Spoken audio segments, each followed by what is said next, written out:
தளபதி விஜய் தனது மனைவி சங்கீதாவுடன் மீண்டும் இணைவதற்கு விருப்பம் தெரிவித்துள்ளார் என்று சமூக வலைதளங்களில் மற்றும் சில நெருங்கிய தகவல் வட்டாரங்களில் பேசப்பட்டு வருகிறது.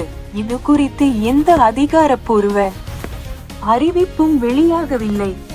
சமூக வலைதளங்களில் பரவி வரும் தகவல்கள் மட்டுமே என்பதும் குறிப்பிடத்தக்கது. இருவருக்கும் நெருக்கமான ஒரு ஜோதிடரின் மூலம் பேச்சுவார்த்தைகள் நடைபெற்றதாக தகவல். ஆனால் சங்கீதா தனது முடிவில் உறுதியாக இருப்பதாகவும் இதனால் விஜய் விவாகரத்து நடவடிக்கையை முன்னெடுக்க தீர்மானித்துள்ளதாகவும் கூறப்படுகிறது.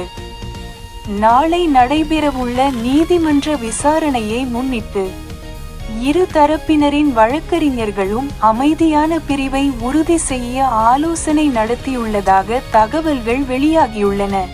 தேர்தல் ஆணையத்தில் விஜய் தாக்கல் செய்த சொத்து விவரங்களின் அடிப்படையில் பரஸ்பர விவாகரத்திற்காக சங்கீதா 250 கோடி ரூபாய் இழப்பீடு கோரியுள்ளதாகவும் அதற்கு விஜய் 35 கோடி ரூபாய் மட்டுமே வழங்க சம்மதித்துள்ளதாகவும் கூறப்படுகிறது.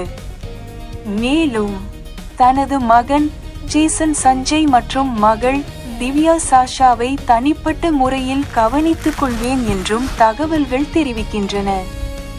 எச்சரிக்கை: இது குறித்து எந்த அதிகாரப்பூர்வ அறிவிப்பும் வெளியாகவில்லை.